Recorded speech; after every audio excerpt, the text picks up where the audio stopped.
Impecable, excelente, largamos 10 y 5. Mucha gente viéndonos, muchas preguntas. Les cuento cómo va a ser esto. Este va a ser un panel donde vamos a aprovechar todo lo que fuimos escuchando, lo que fuimos pensando en esto de ver una visión, de tratar de ver cómo hacemos en realidad esa visión y por supuesto muchas preguntas que llegan de vos. Así que va a ser un gran ping-pong.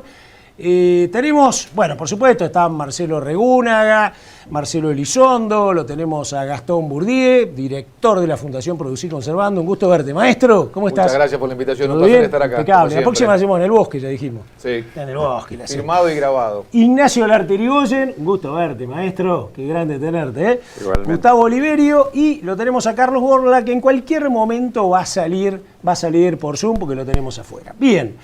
Vamos a arrancar, si les parece, con una primera conclusión, y te la pido a vos. Haceme la redondita, una primera conclusión de lo que te la tiré ahí, ¿eh? Viste, ahí la tuviste que atajar al pivo, miraba, va a empezar con una pregunta, no. A ver, ¿qué te quedó de todo esto? Sobre todo vos que en un momento, y esto le vamos a contar a la gente, vos dijiste, entre nosotros, bárbaro, pero el tema es cómo convencemos, cómo motivamos al resto, ¿no? Sí, yo tengo que procesar porque cada frase que dijeron era una cosa terrible, que a mí fuerte. me pegaba, entonces quería anotar y no podía, así que tendría que escuchar 2 veces cada una de las charlas para procesarlo mejor. Ah, pero vos sos rápido, sacás conclusiones buenas. De todo.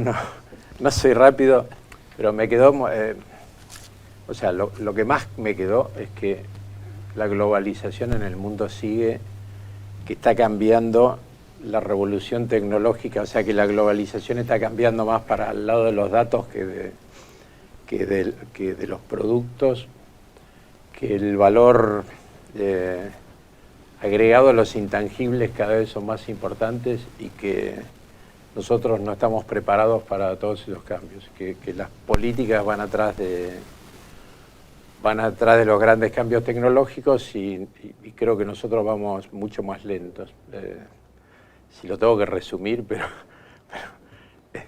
es muy, muy bueno todo lo que se dijo. Creo que tenemos que escucharlo más de una vez. Impecable. Bueno, después vamos a participar todos de nuevo, Marcelo Regúnaga, Fernando Canosa, gran amigo nuestro que nos está escuchando. Quiero agradecerle porque hay muchísimos amigos, ¿no?, que nos escuchan y otra gente que se ha sumado. Dice, la gente y las soluciones planteadas son compartidas por una gran parte de la sociedad, pero no por toda, ¿no? Y voy encadenándome con el pensamiento de Ignacio, ¿no? ¿Cómo deberíamos hacer para que la sociedad lo reconozca y se transforme en una visión de país y salgamos del atolladero en que estamos, ¿no? El cómo. El cómo. En realidad yo creo que esa es la gran pregunta para este panel y no sé si yo soy el más indicado, pero la realidad es que yo creo que nosotros, como sector agropecuario y como sociedad, nos hemos preocupado mucho por tratar de ser más competitivos, innovadores, más productivos y un poco menos, o diría bastante menos, por lograr que la sociedad interprete que tenemos que iniciar un proceso de cambio y que no basta con que nosotros ajustemos para abajo con la competitividad. A mí me parece que como yo decía, tenemos que tener políticas de Estado y las políticas de Estado las tenemos que tener en primer lugar con leyes, como tiene Estados Unidos, como tiene la Unión Europea. Las políticas agrícolas son principalmente con leyes, de manera que vamos a tener que hacer un trabajo muy importante en el Congreso, pero yo creo que para llegar a eso tenemos que todavía vender más al sector agropecuario. Y me parece que todavía no hemos vendido suficiente al sector agropecuario. Y entonces, la pregunta más bien ahí es cómo nos organizamos entre las distintas entidades del sector agropecuario, cómo llegamos a la sociedad, y ahí creo de nuevo que tenemos un desafío que es invertir en eso. Yo estoy en la red de buenas prácticas agropecuarias. Queremos mostrarle a la sociedad qué hacemos. Nosotros tenemos el mejor sistema alimentario del mundo en términos de sostenibilidad. Sin embargo, la sociedad argentina no lo reconoce y nos critica. y el sistema educativo dice que deseduca en producción agropecuaria. O sea, tenemos un problema serio, y el problema serio, entre otras cosas, es tener propuestas, pero tener además recursos humanos y económicos para lograr posicionar mejor esto. Impecable, Marcelo. Lo tenemos a Carlos Borla. A ver, señor director, si lo podemos poner. Carlos, maestro, tiene audio, tiene todo, tiene sonido, impecable. Ahí lo veo que me se escucha. Carlos, bueno, vos lo estuviste viendo. Me gustaría que redondearas un comentario de lo que más o menos te quedó. Así hacemos una especie de ping-pong. ¿Me escuchás? Impecable. Buenos días a todos. Un gusto estar con ustedes. Gracias, Marcelo. Un poco, más que todo, en un redondeo quisiera hacer una reflexión cuando se contextualiza la Argentina, que significa el 0,2-0,3% del comercio mundial y en la parte agropecuaria, que representa, creo que dijo Marcelo, aproximadamente un 2%. Y de repente me voy y me siento en el tractor que tira la sembradora del lote de trigo que va a empezar a sembrar el productor mediano, pequeño o grande. Y de repente me están hablando de estándares, requisitos, normas de productos y procesos.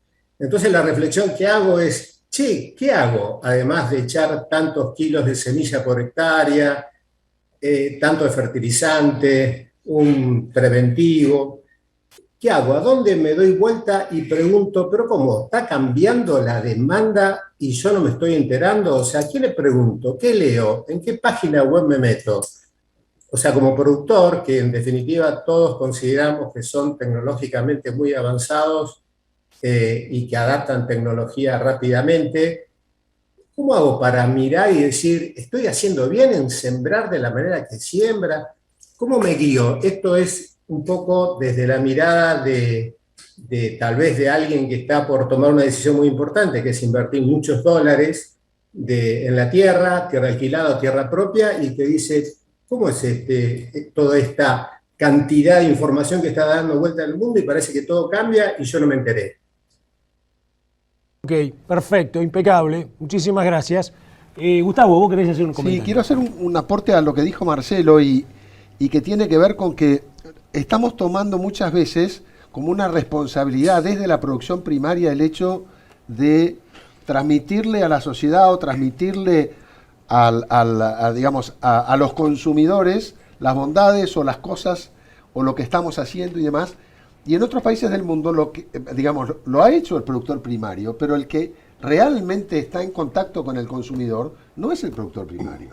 Son las empresas procesadoras, son los retailers, son empresas que están acostumbradas a manejarse con el consumidor final, que están acostumbradas a poder vender sus productos, que presentan los productos primarios de una forma distinta, que se animan a decir que son los mejores productos. Siempre doy el mismo ejemplo.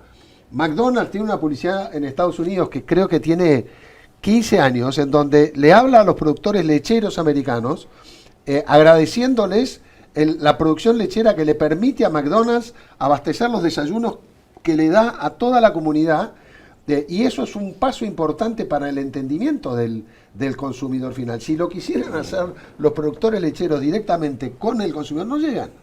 Entonces creo que también ahí hay una responsabilidad que tenemos que entender y tratar nosotros de convencer a quienes nos compran, a quienes procesan, a quienes llegan al consumidor final, de que hay una tarea por hacer, que hay una tarea de los intangibles que planteó Marcelo Elizondo, que hay una tarea del sueño que hay atrás de cada producto, que hay una tarea de lo sustentable que es producir en Argentina y, a diferencia del mundo, digamos, poder imponer una condición de calidad argentina que realmente es distinta. Impecable. Marcelo Elizondo, mira, voy a hacerte 3 preguntas muy relacionadas que tienen que ver justamente un poco con lo que decía Marcelo también, ¿no? Eduardo Cerantes, que por supuesto le manda felicitaciones a los dos, y me dice, ¿qué nos pueden comentar sobre los desafíos que tenemos como Mercosur para aprovechar las oportunidades que tenemos hoy ante el mundo, ¿no? Fernando Canosa pregunta, ¿cuál es la situación actual del Tratado Mercosur-Unión Europea y el gobierno actual si realmente está impidiendo darle vida a todo esto? Y Te hago la última, que es de Fernando Vilela, que lo está viendo en vivo. Dice: frente a los complejos y dinámicos escenarios globales, el Mercosur es un instrumento adecuado. ¿Debe ser reconfigurado? Me parece que dio vuelta a todo esto, Mercosur, Unión Europea, que lo mencionaba Marcelo, vos y Mercosur, ¿no? Mucha pregunta respecto a esto. ¿Cómo lo ves? Bueno, en primer lugar, el Mercosur yo creo que ha sido un instrumento muy exitoso para la Argentina. Tiene 30 años y nos ha permitido una internacionalización, por lo menos cuando comenzó, y la primera mitad de su vigencia, que hay que destacar. Ahora bien, el Mercosur tiene hoy distintos problemas de vejez. Lo primero es que es un acuerdo meramente arancelario. Básicamente el Mercosur nos plantea un arancel común hacia afuera y una supuesta liberalización del comercio hacia adentro. Digo supuesta porque está bastante afectada esa liberalización hacia adentro, pero digamos, el comercio entre los socios del Mercosur está facilitado, no está liberado como se previó, y hay una supuesta política común hacia terceros, que últimamente también está afectada. Pero es básicamente arancelario. Y como yo decía en mi intervención, los acuerdos en el mundo hoy ya son cada vez menos arancelarios, son más coaliciones regulativas en las cuales se van planteando normas comunes para invertir, producir, comerciar, trabajar, en las cuales hay una enorme cantidad de confluencias regulativas que permiten integrarse a los distintos actores dentro de esos mercados, donde aparecen distintas exigencias. Y un ejemplo de esto es lo que el Mercosur está escuchando de parte de la Unión Europea. La Unión Europea dice: vamos a avanzar en un acuerdo con el Mercosur, pero hay cuestiones no arancelarias muy importantes, por ejemplo el tema ambiental, Brasil, el Amazonas. Van apareciendo determinadas exigencias no meramente comerciales, y esto va pasando cada vez más en muchos mercados mundiales. La renegociación del NAFTA entre México, Estados Unidos y Canadá incluyó algunas normas, por ejemplo, laborales, que a pedido del entonces gobierno de los Estados Unidos. Y hay muchísimas normas, muchísimos más ejemplos que podríamos plantearnos en estos términos. De modo que lo primero que yo diría en relación al Mercosur es: hay que adaptarlo, es un mero acuerdo arancelario, lo arancelario ya no es lo único importante en este tipo de pactos, y hay que empezar a generar incentivos para los actores en términos de una ampliación de la base regulativa. Lo segundo es: el Mercosur se tiene que vincular con el resto del mundo. Hay una veintena de acuerdos de integración colectiva entre países en el mundo. El Mercosur, la Alianza del Pacífico, el NAFTA, la Unión Europea, el ASEAN, el CARICOM y algunos más. Recientemente el RCEP en Asia y Oceanía, que ha pasado a ser el principal acuerdo de integración en el mundo. En promedio, el ratio de exportaciones en relación al Producto Bruto de cada uno de todos esos acuerdos es 33%. Hay picos de 70%.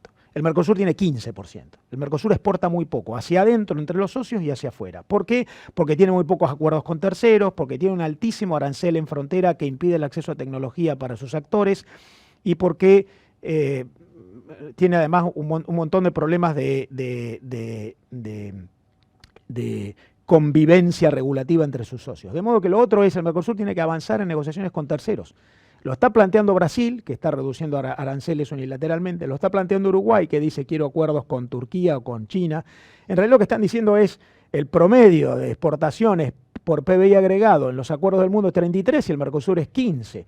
De modo que lo otro es: hay que avanzar. Hoy hay negociaciones iniciadas con la India, con el Líbano, con Israel, con Canadá, con Singapur. Yo creo que hay que avanzar en eso. La Unión Europea y el EFTA también están en espera, y esa es otra asignatura que me parece muy relevante para que el Mercosur no quede debilitándose sobre sí mismo como consecuencia de que se ha quedado muy antiguo y muy desvinculado. Impecable. Volvemos al tema de cómo lo hacemos, ¿no? Estamos hablando mucho del qué, pero me acuerdo de Marcelo Reguna, cuando llegó, dijo: bueno, acá el tema es cómo, quiénes lo hacen y en qué tiempo lo hacemos. Me parece que esa es una respuesta que está buena en este panel. Así que, Ignacio, te voy a hacer esta pregunta, me parece que vos me la vas a poder contestar, es de Patricio Watson, y nos pone: obviamente este gobierno, todas las propuestas y diagnósticos no las va a tomar, son solo aplicables para un gobierno nuevo que llegue. Entonces la pregunta es: ¿alcanzan los dispuestos a bancarlo y asumir los costos? Calculo que un nuevo gobierno y todos los demás que estamos de acuerdo con esto. ¿Cómo la ves? ¿Vos lo bancás? No, lo que yo creo que todo esto, todas estas soluciones son de largo plazo. Entonces, no tenemos que pensar si tenemos que esperar un año para que cambie y después de acá a 3 años cambie de nuevo. Creo que gran cambio es, tenemos trabajo de corto plazo y de largo plazo. De largo plazo tenemos que trabajar sobre la educación, sobre los chicos, sobre que entiendan a nuestro sector, que es que la verdad es que el año pasado hicimos un evento para 300 chicos para mostrarles startup del agro, para que vean, porque en el colegio les hablan de agrotóxicos y los maestros no saben demasiado más. Entonces tenemos que trabajar sobre los chicos, que es un trabajo a mediano, a largo plazo. Tenemos que trabajar dialogando, porque si no, no es, el año que viene cambia el gobierno y cambia todo, y este año tenemos este gobierno. Yo creo que tenemos que empezar a trabajar ahora, a influir. Lo más difícil es hablar con los que piensan diferente y convencerlos, y ese me parece que es el mayor trabajo que tenemos. Todos creemos que tenemos nuestra verdad y nos aferramos a nuestra verdad, hablamos entre nosotros y estamos todos de acuerdo, pero el tema es poder lograr consensos entre los que piensan diferente.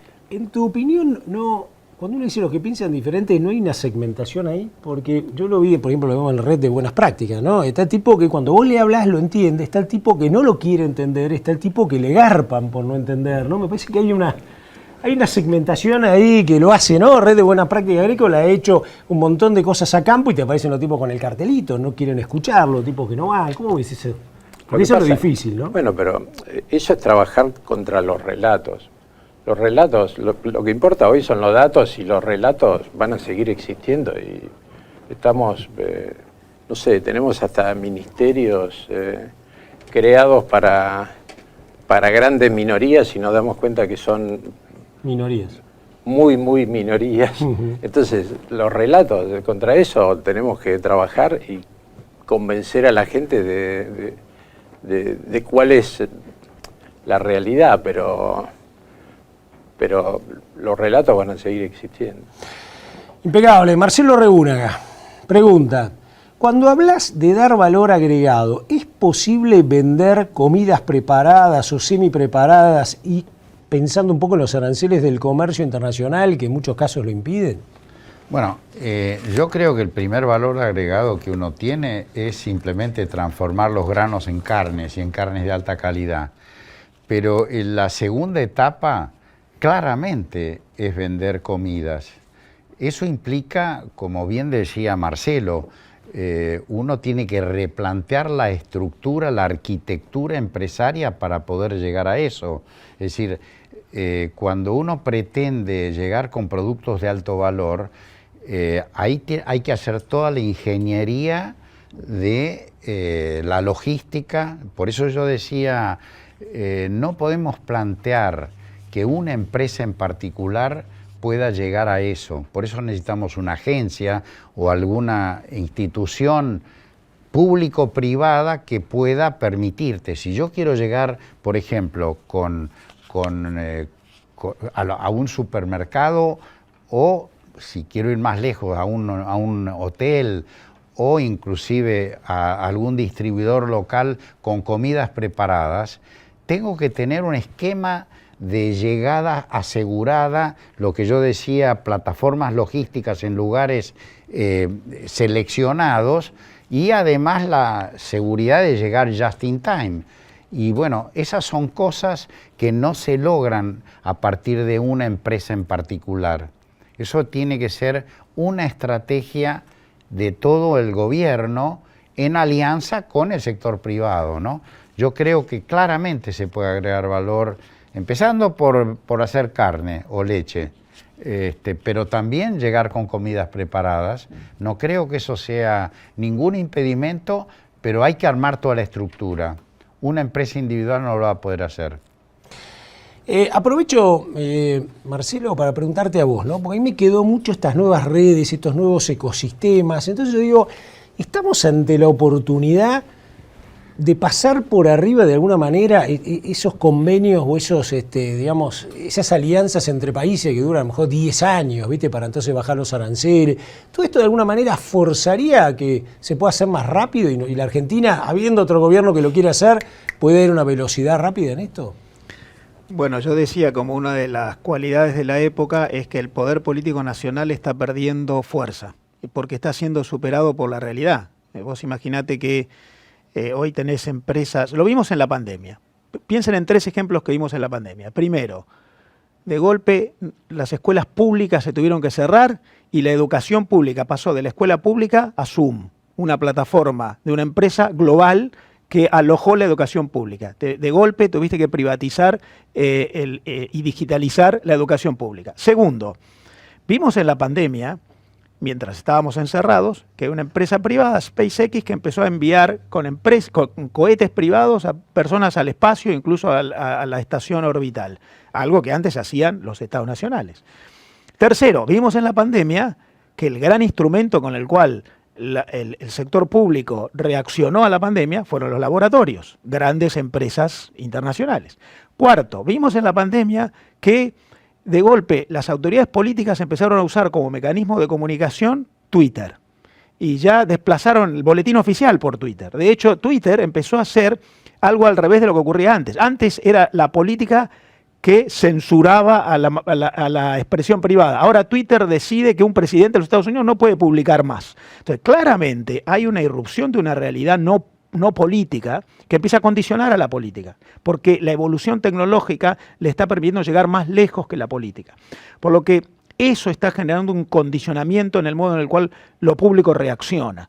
Y muchas veces hoy, como decía yo en mi intervención, lo público reacciona después que el cambio tecnológico obligó a esa reacción, y no tanto por una arquitectura y un diseño estratégico anterior. Yo no digo que esto sea bueno o malo en sí mismo, eso es otra discusión, pero eso es lo que está ocurriendo. De modo que me parece que es muy atinado pensar que las regulaciones se tienen que adaptar a esos cambios, porque si no lo que terminas haciendo es obstruyendo la evolución. Y ahí me parece que hay un tema vinculado con lo que estás planteando. Probablemente la presión de la evolución tecnológica obligue a la reacción pública, y si eso no ocurre, empiezas a pagar costos, y eso incluso está pagando, aunque no parezca, está pasando aunque no parezca, en el sistema agroproductivo argentino, altamente competitivo, pero que está con una tasa de inversión en relación al valor agregado del sistema productivo argentino mucho más baja que el promedio mundial, siendo súper competitivo, muy calificado, con enormes atributos, sin embargo con un contexto regulativo que no acompaña.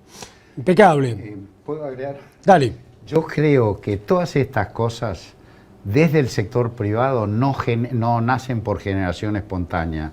El sector privado que quiera hacer eso lo tiene que liderar. Yo creo que ahí hay una diferencia entre lo que puede pasar en el mundo y lo que los argentinos estamos esperando que nos lo hagan.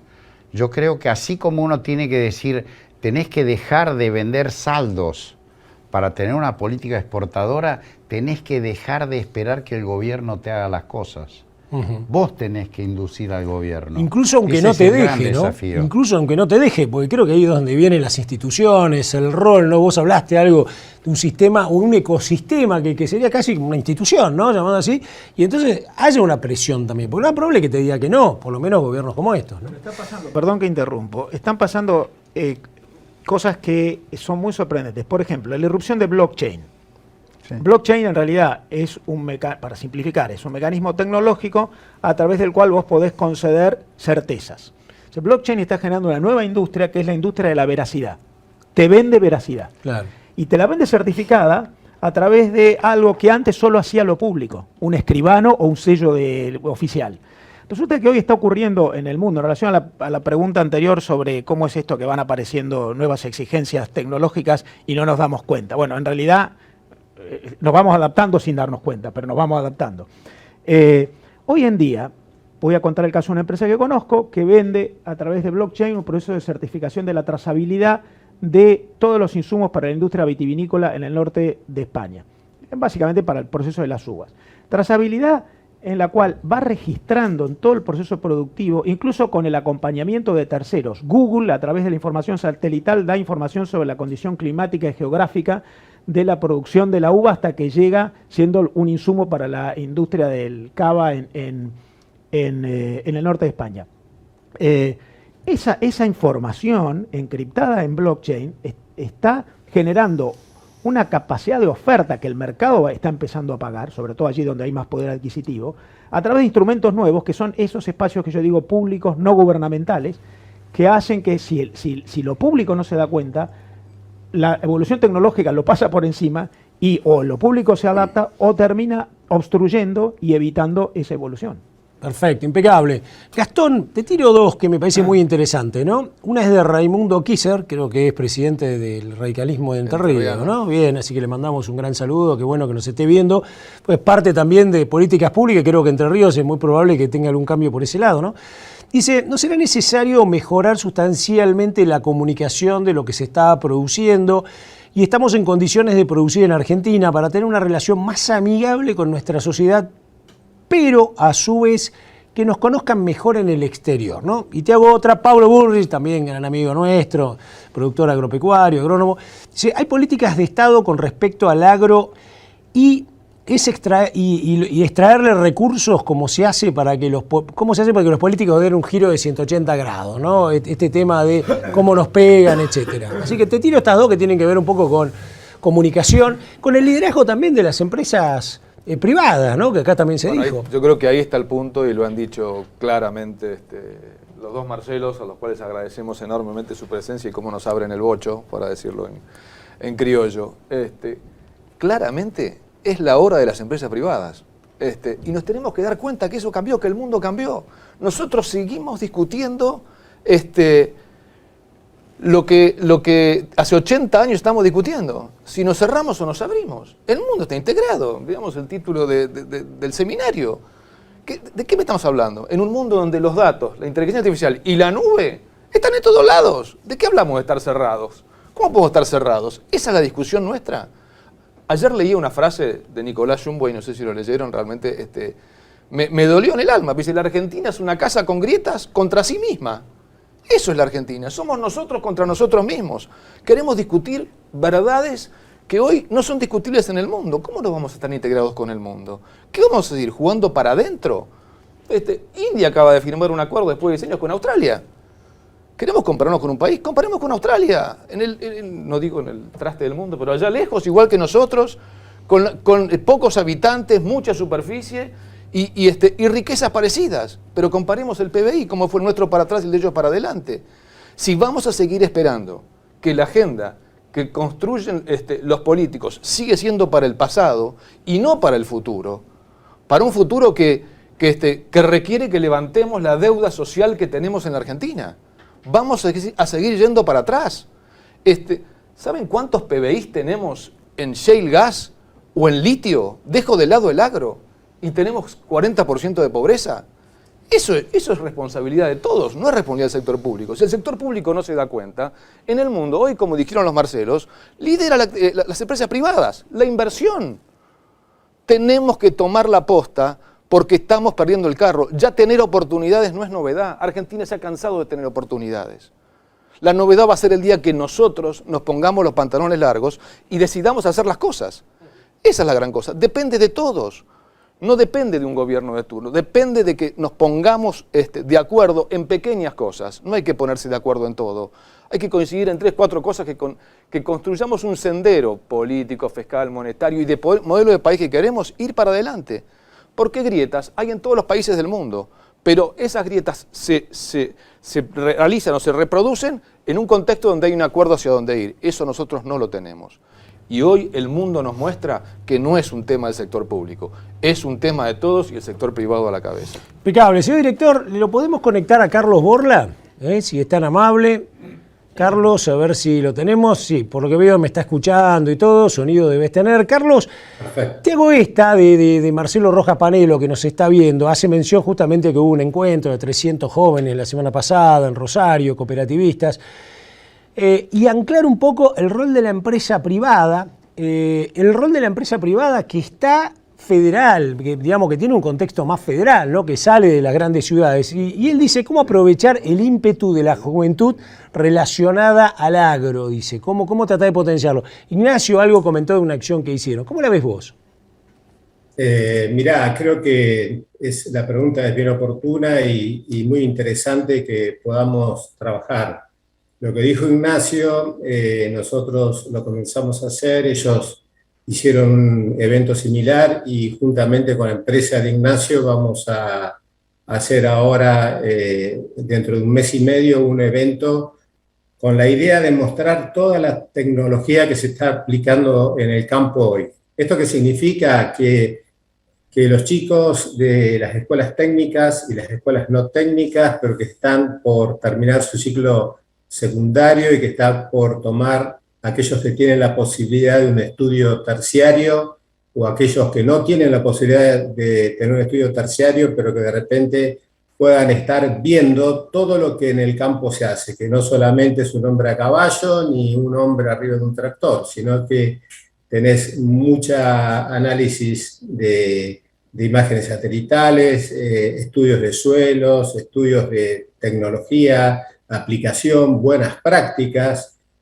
convivir esa tierra con la gente que trabaja arriba y ser consciente del cuidado de esas personas, cuidado de las ciudades que están cerca de los lugares, de los campos, que ahí es donde empezamos a hablar de la sustentabilidad y las buenas prácticas. Y que todo eso requiere de gente que se empiece a apasionar por un sector tan rico en tecnología y en la producción, no solamente de dólares, ¿no? Sino que de alimentos, básicamente, y que hay oportunidades laborales que son muy grandes. Y esas oportunidades laborales uno las está ofreciendo, y con esto hemos hablado muchas veces en la Fundación, de que a veces uno necesita, o todo el tiempo está necesitando gente que se apasione para ingresarlas adentro de nuestras empresas y nos cuesta un poco conseguirlas. Por lo tanto, la expresión mostrar al campo a través de eventos e invitar a los chicos es la semilla que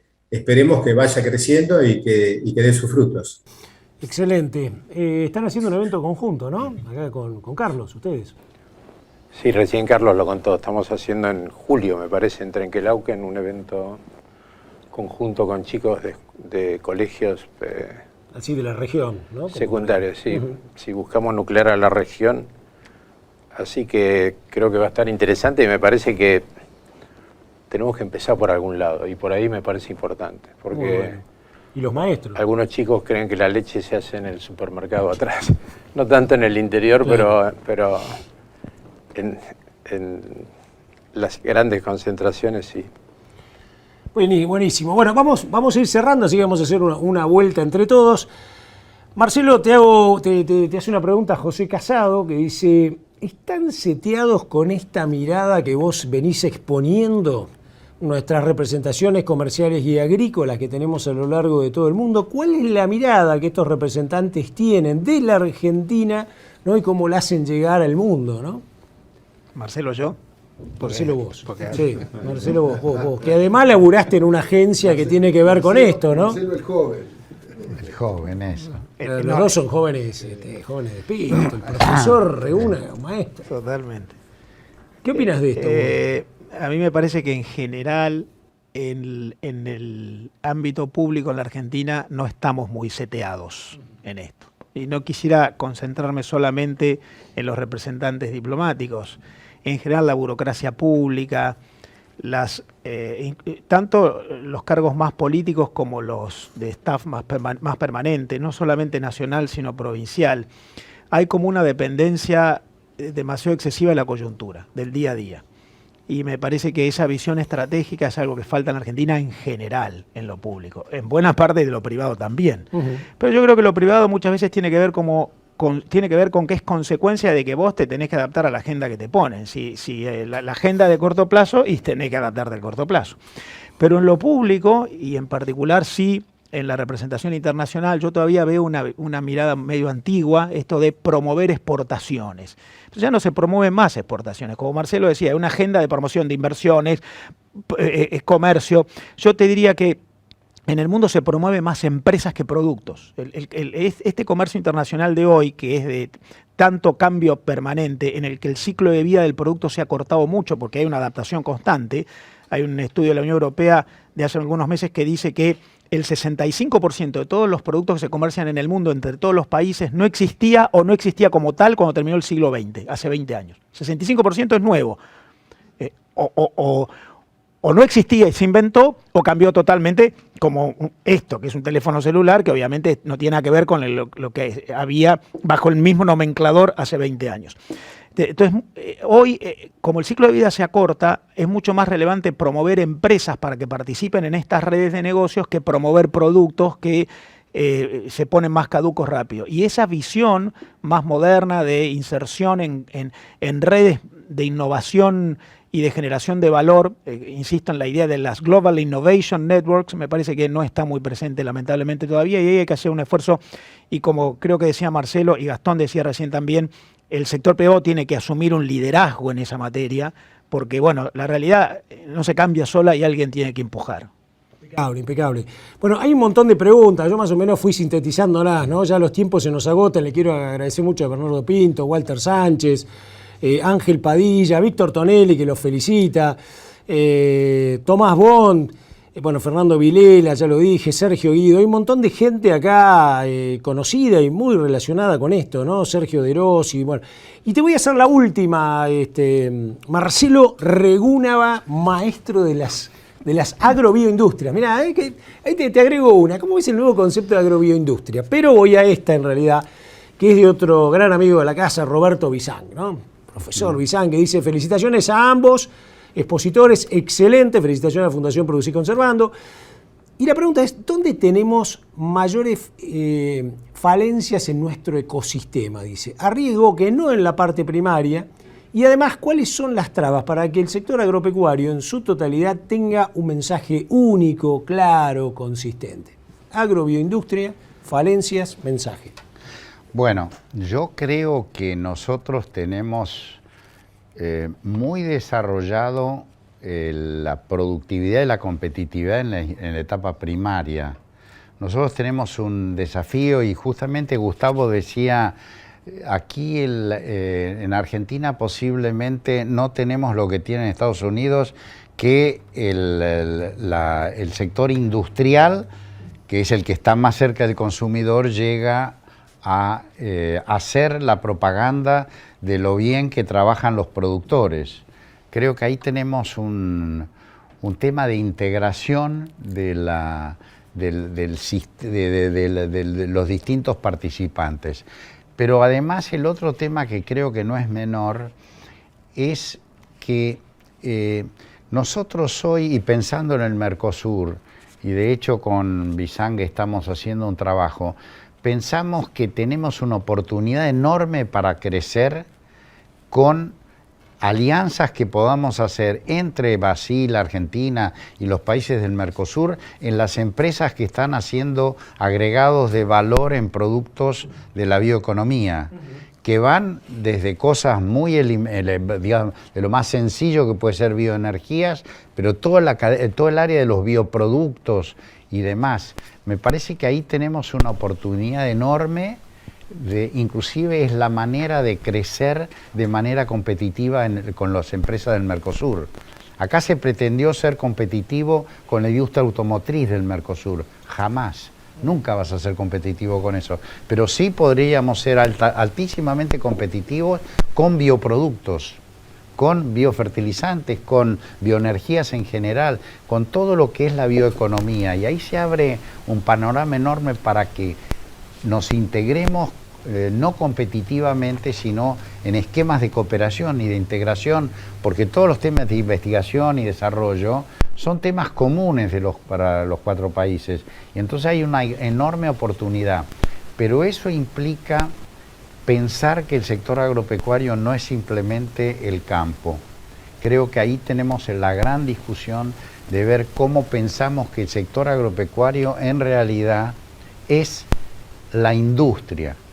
Porque en el fondo hoy nosotros como producción de productos biobasados terminamos en la industria de los plásticos, en todas las industrias, de manera que nosotros, yo les decía y muy rápidamente, nosotros tenemos que hacer un rediseño institucional del sector público. pero también tenemos el desafío del sector privado, que me parece que tenemos que pensarnos como bioindustrias mucho más que como producción de commodities. Me encantó ese concepto, me parece muy piola. Bueno, hay mucho feedback, hay muchas cosas que nos van llegando, ¿no? Y Raúl Cata, que es un conocido tambero, me pone: hola Richard, para tus ojos hay que arreglar cosas evidentes internas. Por ejemplo, Juan Mendoza gana una medalla de plata con el mejor gorgonzola del mundo, y para exportar quesos a España, justamente. Ahora, para el concurso tuvo que hacer 14 trámites. No para exportar, para el concurso. Esto más o menos como los 100 impuestos que dice Gustavo Lázari, ¿no? Bueno, vamos a hacer un redondeo. ¿Qué les parece? Un redondeo de lo que cada uno vio. Si estás a tiempo, yo le doy dando tiempo. Ahí lo tenemos a Carlos Borla. Me gustaría una reflexión tuya, como para ir cerrando esto.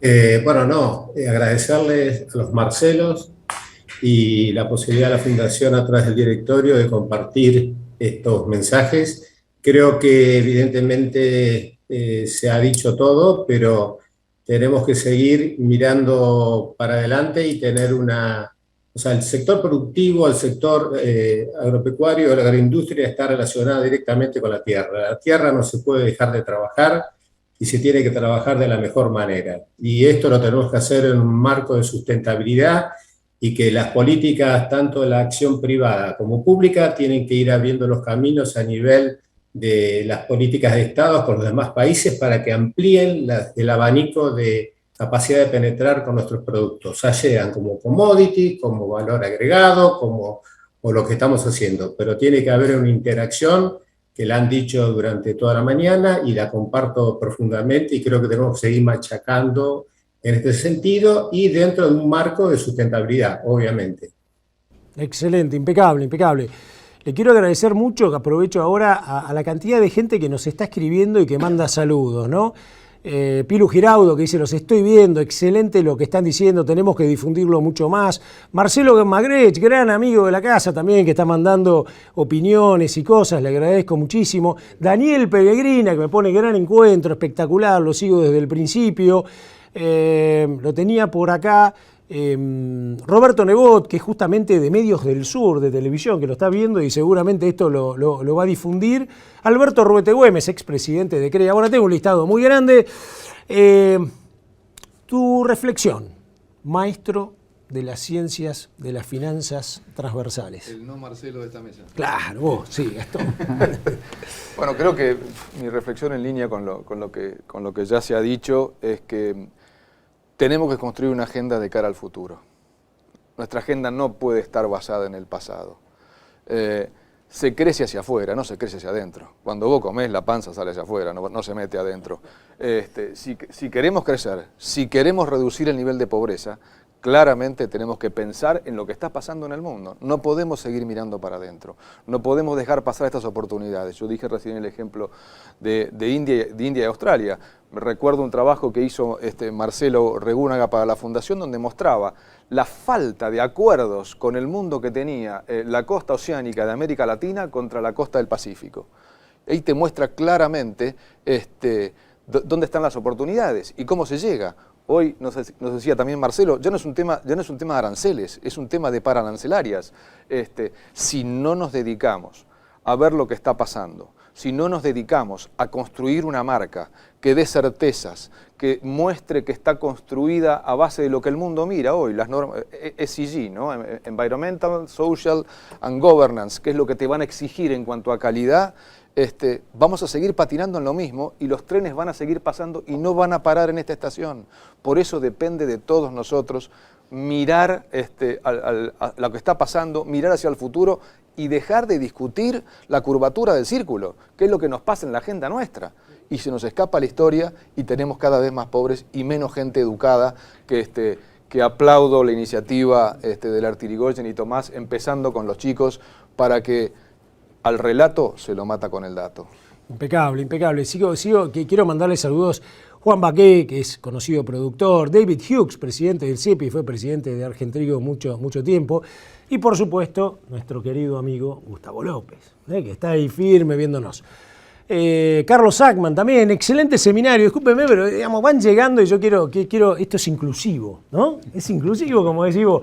Tu reflexión, maestro de las ciencias de las comunidades. Bueno, primero tengo que procesar todo lo que escuché hoy, que está buenísimo. Pero segundo, creo que tenemos que dejar de decir sería bueno que alguien haga algo para empezar nosotros a ver qué podemos hacer. Y bueno, y mientras, en vez de quejarnos o criticar desde el país vecino, empezar a ver nosotros cómo cambiamos. Me encantó. Señor director, esta es la parte donde lo incomodo siempre a mi director, pero antes de darle la palabra para el cierre a Gustavo Oliverio, tengo que hacer una buena selfie con el grupo acá, y quiero que salga la selfie de la selfie, no lo veo a mi amigo Gustavo Oliverio, ahí está, ustedes saben cómo cuesta hacer esto, ¿no? Pero quiero hacerla en vivo con todos los amigos que nos están viendo. Impecable. Gustavo, me encantó, le metimos palo y palo, casi, 2 casi horitas. te diría, superamos lo que, no digo en el doble, pero casi, pero bueno, pero ahí estamos. Creo 590 personas, 12 países, un montón. Creo que realmente hemos tratado el tema como lo queríamos tratar. Siempre que nos planteamos hacer el seminario y qué tema vamos a tocar en el seminario, miramos el corto plazo, salimos de la coyuntura, no salimos de la coyuntura. Bueno, en realidad, cuando en el 2002 planteamos el horizonte de producción al 2010, y como decíamos con Marcelo Regúnaga, era la primera vez que se hacía una proyección agrícola a 10 años en Argentina desde la fundación, que lo hicimos con Gustavo López. Realmente fue empezar a mirar un país distinto o querer mirar un país distinto. Bueno, esto que estamos haciendo hoy es justamente eso. Me parece que la que tenemos de corto plazo, que va a ser dura, que va a ser difícil, la pospandemia, la posguerra, llena de oportunidades, llena de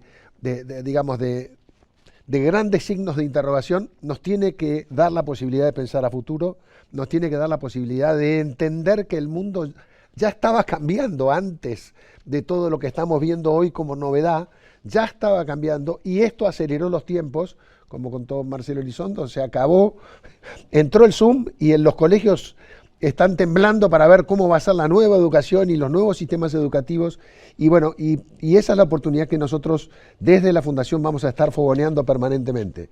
Miremos largo plazo, seamos protagonistas de cambiar las cosas que hay que cambiar.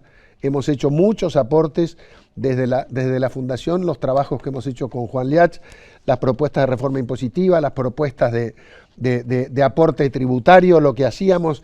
Son 30 años que le hemos metido para adelante, sigamos en ese camino. Me parece que el camino es ese, y no seguir mirando el corto plazo y seguir mirando lo que nos pega en los tobillos, que no, es incómodo, pero que de alguna forma nos tiene que permitir salir. Así que agradecer a Marcelo Regúnaga, a Marcelo Elizondo, el esfuerzo de haber participado, por supuesto al directorio de la Fundación, a través de Agrositio. Ricardo se hace el chancho rengo, pero Ricardo es de los fundadores de la Fundación, porque cuando empezamos con la Fundación, Ricardo en ese momento trabajaba en una empresa muy vinculada y que sigue vinculada en Cargill, con lo cual nos conoce desde que teníamos pantalón corto, y bueno, y vamos a seguir haciéndolo juntos. Así que gracias por el tiempo de todos, se extendió más de lo que preveíamos, pero me parece que fue muy positivo el haberlo hecho. Muchas gracias. Excelente. Señor director, ponemos todas las caras. Bueno, de nuevo, Ramiro Ruiz, gran amigo viéndonos. También Fernando Rojas Panelo, productor y un tipo de avanzada. Hernán Bush, que lo estuvo viendo, espectacular, siguen mandando cosas. Muchísima la gente, seguramente nos olvidaremos de alguno.